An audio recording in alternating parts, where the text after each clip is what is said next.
Welcome to the Alcohol Minimalist podcast. I'm your host, Molly Watts. If you want to change your drinking habits and create a peaceful relationship with alcohol, you're in the right place.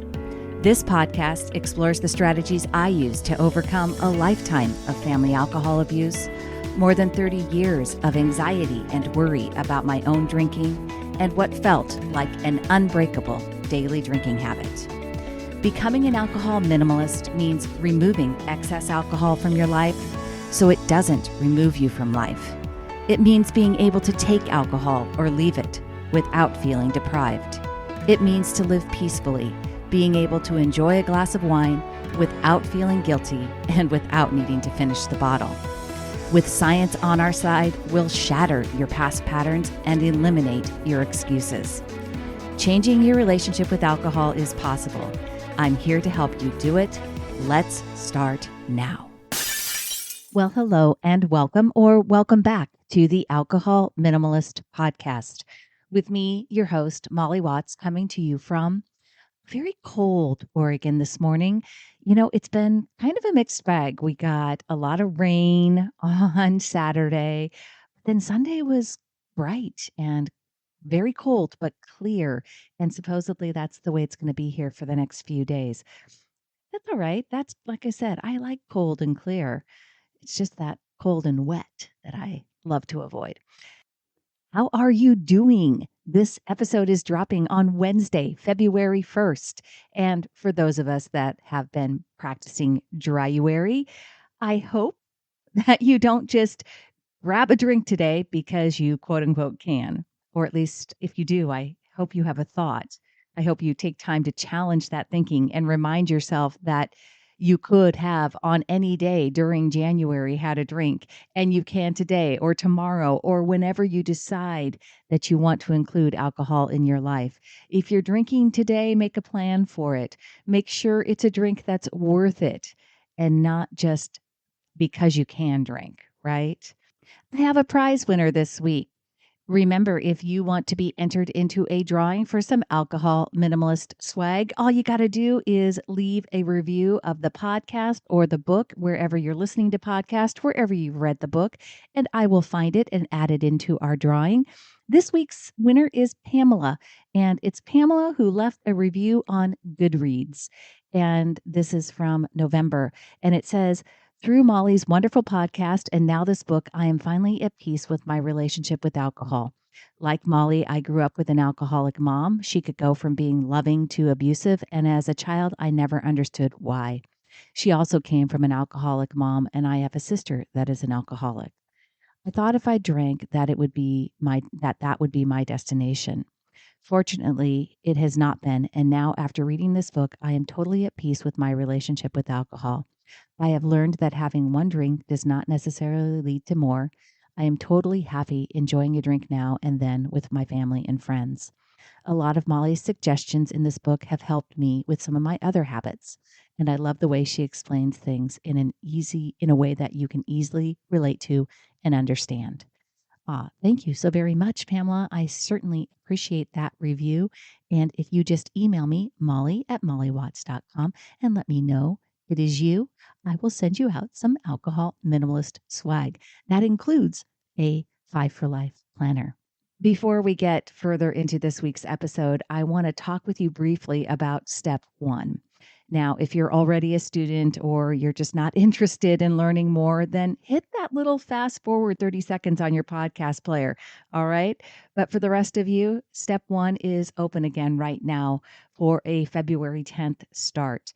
And if you're not familiar with it, step 1 is my online course / hybrid coaching program designed for self-changers who want to learn a sustainable and repeatable framework for changing their drinking habits and ultimately to create a peaceful relationship with alcohol.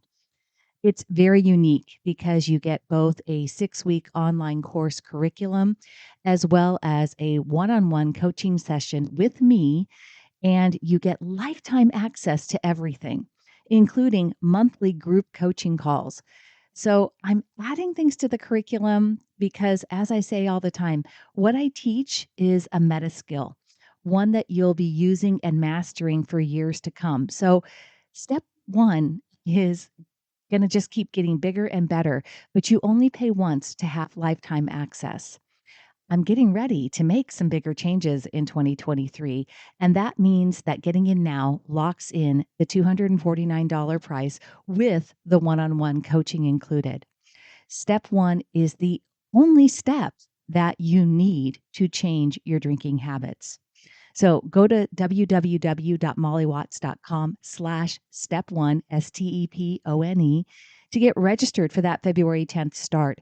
And you'll be invited to February's group coaching call, which happens on Saturday, February 4th. And also, Sunnyside has extended their offer to Step 1 students for a free 90-day trial. This is an exclusive offer only for Step 1 students, and Sunnyside is a great tool that supports everything that you're going to learn inside. Registration for Step 1 is limited due to my availability for one-on-one coaching, so don't wait. If you have any questions, you can always email me, molly@mollywatts.com. That's Molly with a Y and Watts with an S, and I'm happy to help. All right, here we go. On to this week's episode.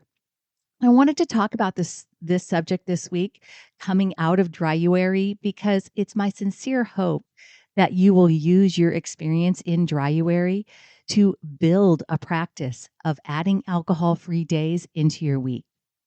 I want to share with you why I think reducing your alcohol use on a global basis over the course of weeks, months, and the year is such an important part of being an alcohol minimalist. This was my third Dryuary, and as I've shared here on the podcast and other places, I've kind of sailed through Dryuary without any strong urges. I've even traveled. I went out pretty much every weekend to bars. I've watched playoff football games, and I've had a couple of girls' nights out too. And I've enjoyed all of it, sans alcohol. I know that I don't need to drink to have fun, to socialize, or to go on vacation. And during Dryuary, I've also been doing some group coaching calls with the Extra Dry group. Hello, Extra Dry members from Moderation Management. And I've been providing written lessons to all of Moderation Management's Dryuary participants, which has been really great too. But it wasn't that long ago that doing Dryuary felt very different to me. And I want to acknowledge that. Just 4 years ago, having even one alcohol-free day per week was something that I couldn't imagine and certainly didn't feel achievable. I want you to hear that where I got now, where I am, achieving this alcohol minimalist lifestyle and this mindset after spending almost 30 years drinking daily.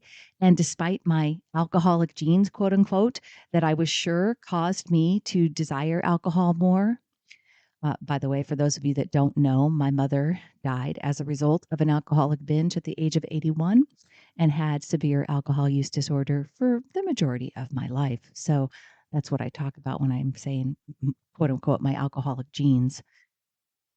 But I got to the point where I'm sailing through Dryuary because I committed to keep going. And I learned a tool, I call it the behavior map result cycle, that helped me rewire my brain so that sustainable change was not only possible, but that change and being an alcohol minimalist was what I truly desired. Now, admittedly, I'm a different person now because I wanted to use my experience. I wanted to get more education and get trained to be able to help other people. So I invested time and energy into becoming a certified coach, into writing a book, into hosting a podcast. But none of that matters when it comes to my alcohol minimalist life. None of that makes me more capable than you at creating sustainable change. So what does matter? Well, alcohol-free days matter. Building the practice of including them in my life really underscores my alcohol minimalist approach to alcohol. And that includes doing Dryuary each year. It includes, for me, incorporating multiple alcohol-free days into each week, and for me, observing one alcohol-free weekend per month. Now, I grabbed some characteristics from various websites on minimalism, and I want you to think of these in terms of applying them to how you can reduce alcohol in your life and how you can include it in your life. A minimalist lifestyle involves a reduction or simplification that frees one to lead an existence that is more intentional, purposeful, and spiritual. I grabbed these from all different places about minimalism, so don't ask me. I don't remember. I was just looking for it, and it wasn't, it wasn't about alcohol. It was just about the minimalist approach to life, right? Quote, minimalists make a conscious choice to consume less, which generally leads to a simpler and more fulfilling life. Unquote. Quote, a minimalist is resourceful and knows how to make the most of what they have. Unquote. Quote, minimalists live for experiences, not things. Unquote. And quote, minimalists have learned the power of saying no. No to things that they don't need, want, or enjoy. No to experiences that don't align with their values. No to things that would distract them from what's important. Unquote. So, my minimalist approach to alcohol, yes, it involves a reduction in the amount of alcohol I consume. It means that I make a conscious choice to consume less. And it means I have learned the power of saying no. And by incorporating alcohol-free days into my weeks, it means I'm not saying yes to daily drinking, which does not align with my long-term goals or my alcohol minimalist values. And this is where the building of a practice of alcohol-free days really shows.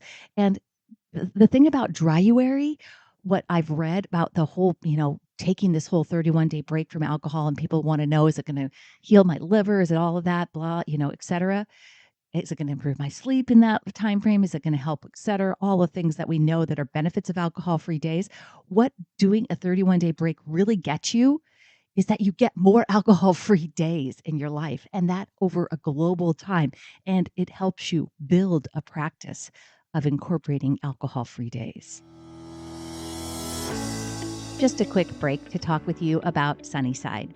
You hear me talk about it on the podcast, and truthfully, I have so many students and group members that share with me how Sunnyside is their preferred tool. It helps them build their healthier drinking habits and really create that peaceful relationship with alcohol. It's a tool that I feel very confident in recommending. And the Sunnyside team has recently, in September, launched a new iOS app. And that iOS app is going to just enhance the existing text message experience. It makes it easier to build healthier drinking habits for anyone looking to cut back or simply drink more mindfully. The new Sunnyside community is also available only in the new iOS app, and it gives you access to an engaged community of like-minded people who are also on a journey to cut back on drinking and build healthier drinking habits. It's a safe, private space, and you'll get access to inspiration and advice from Sunnyside members as well as coaches. I encourage you to go check out Sunnyside. Go to www.sunnyside.co/Molly to get started on a free 15-day trial. That's www.sunnyside.co/Molly. The thing with alcohol is there is real benefit from those alcohol-free days, right? My sleep is better, skin looks better, my immune system is better. I think my brain is better. And even for someone who sticks to low risk limits like I do, I notice and appreciate how I feel on and after alcohol-free days, which reinforces their importance in my alcohol minimalist life. Now, you've heard me talk about low risk limits here on the podcast, and there is always a link in the show notes. Just to clarify, though, the low risk limits that I share are from the US, and they are based on avoiding alcohol use disorder. That's really what they are about. When you stick to the low risk limits, you have a less than 2% chance of developing alcohol use disorder. Perhaps you've heard recently that in Canada, a new report from the Canada Centre on Substance Use and Addiction that has come out, and there's been a lot of hubbub up in Canada because this report shared recommendations for the Canadian government on what they think that the new low risk drinking guidelines should be. Here's the conundrum in Canada. It's the provincial governments that actually set laws and regulations around alcohol. So, you know, this is information I grabbed off the internet. The liquor corporations continue to be key sources of revenue to their provinces, with the BC agency, so that's British Columbia, providing close to $1.2 billion to the British Columbia province from alcohol in the last fiscal year. In Ontario, the LCBO, which is evidently their alcohol agency, provided about $2.4 billion. And in Quebec, a $1.35 billion profit. So you can imagine that there is now quite a conundrum. You've got this report that sounds pretty dire and is very strongly worded. And the province is going, well, how are we going to sell alcohol and have this report out there, right? It says that anything more than 2 drinks per week represents moderate risk, which 2 or more standard drinks per week. Okay. So you have to be 2 drinks or less per week or to be low risk. And again, remember, what they say is low risk and what I talk about in terms of low risk are not related at all, because I share low risk limits that avoid alcohol use disorder. These are different in Canada. What they say is anything more than 2 drinks per week represents moderate risk, which in their graphic representation is dark yellow to orange for 3 to 6 standard drinks per week. And in the subtitle under 3 to 6 standard drinks per week, it reads, your risk of developing several different types of cancer increases, including breast and colon cancer. At 7 or more standard drinks per week, which is pictured in deepening shades of red and purple, you are at, quote, increasingly high risk. And in the subtitle, it says that your risk of stroke and heart disease increases. Below this sentence is an additional sentence that says, each additional standard drink radically increases the risk of these alcohol-related consequences. Now, I'm actually going to go in depth on this report and some of the work that is being done here in the U.S. to update guidelines. But I just want to in a later podcast episode. But I just want to restate my position on science and on alcohol and safe levels, etc. The safest amount of alcohol is 0. Okay. And much of the narrative in the Canada report, I agree with. However, the science they used to reach their conclusions was, number one, very limited. And as always, it's observational, which means that we count on people relaying their own experience, right? We cannot do a double-blind, placebo-controlled study for alcohol. We cannot do it. Everything that they're talking about are all observational studies. And then the sample size that they actually use is pretty small. But what I really take exception with is that the way they are sending out this information, they are talking about relative risk when they are talking about increased risk for cancer, et cetera. And here's a little excerpt from an article in the Canada Globe and Mail that was written by Dan Malik, who is a professor in the Department of Health Sciences at Brock University and a medical historian who specializes in drug and alcohol regulation and policy. And he writes, according to its data, consuming 3.5 drinks a day increases your risk of developing larynx cancer by nearly 100%, which sounds shocking and is presented in a table with scary red shading. But larynx cancer, which is mostly related to smoking, was diagnosed in roughly 0.0197% of Canadians in 2022. So they're telling you that it's nearly 100%, right? But overall, even with smokers, the chance that the diagnosis for larynx cancer's overall incidence rate is very, very low. And He also goes on to write, many of the other cancers the CCSA associates with alcohol also have very low incidence rates. And everyone has a different level of risk factors for various conditions based on factors including lifestyle and genetics. Alcohol's association with cancer is important to examine, and the disease should not be disregarded, but it also needs context. After all, life is about making choices, and it helps to be fully informed. Unquote. That again is by Dan Malik, and I'm really going to try to hunt him down. I would love to talk with him about this a little bit more. Um, Being fully informed is how I've always wanted to present information in this podcast. And I agree that drinking alcohol and the risks associated with excessive drinking need to be better explained and understood by everyone. If you haven't already grabbed my free ebook, it's called Alcohol Truths: How Much is Safe? And I hope you will, because in it I share some data from Dr. David Nutt's book, The Drink, the New Science of Alcohol and Your Health, that I think is much more useful for people to know. It's the data that actually helped me build my desire to change my drinking habits. What I really don't like about this report in Canada is that it makes it seem like you're absolutely screwed if you can't stick to 2 drinks per week, which really shouldn't be the biggest takeaway.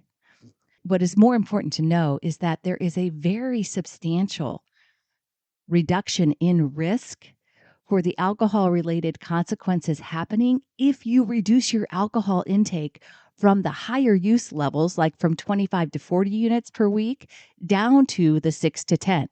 That difference, when you take your drinking from 25 to 40 drinks down to 6 to 10, that improvement is huge in terms of benefiting your risk profile. And in fact, the Canadian report, within the body of the report, does say, quote, any reduction in alcohol use is beneficial. This applies even for those who are unable or unwilling to reduce their risk to low or moderate levels.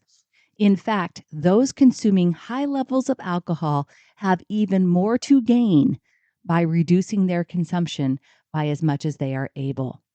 That is important information. And that's the way I want people to hear and understand and frame how they are using alcohol in their lives if they are choosing to use it. It's why I want you to focus on reducing and becoming an alcohol minimalist. And, you know, the way that the color chart in Canada was presented and how the news was reported, it really didn't paint an accurate picture. And that's the kind of thing that really doesn't do anybody any service.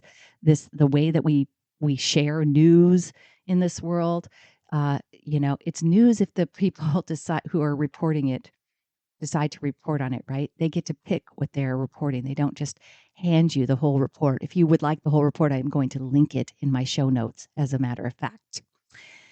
And as I point out in Alcohol Truths, there are proven social benefits of alcohol over time. Historically and culturally, alcohol has contributed to connectedness, which is also something that it has been proven to impact and improve overall health and longevity. Now, that isn't to say that you need alcohol to be social, right? I just talked to you about the fact that I've done dryuary and gone to plenty of social things and not had alcohol. But we have to acknowledge that alcohol has been a part of social occasions, celebrations, and these occasions are important parts of the human experience. The transformative part of becoming an alcohol minimalist goes way beyond the numbers. It's philosophical. And it has led me to that existence that is more intentional, purposeful, and spiritual. Now, I didn't do this overnight.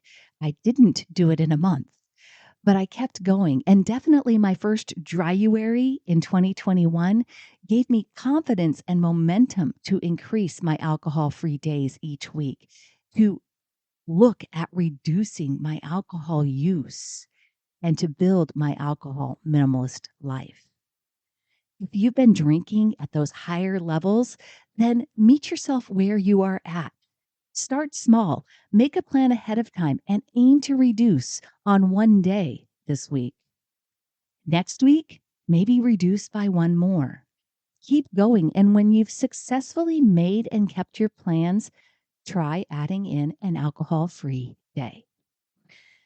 Now, if you need some extra support, I would love to have you in step 1. Don't forget, registration ends on February 12th. I want you to become an alcohol minimalist with me. I want you to reduce your overall use of alcohol.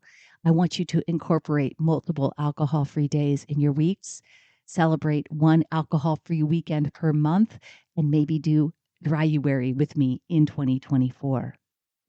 Okay, that's all I have for you this week, my friends. Until next time, choose peace. Thank you for listening to the Alcohol Minimalist Podcast. This podcast is dedicated to helping you change your drinking habits and to create a peaceful relationship with alcohol. Use something you learned in today's episode and apply it to your life this week. Transformation is possible. You have the power to change your relationship with alcohol now. For more information, please visit me at www.mollywatts.com.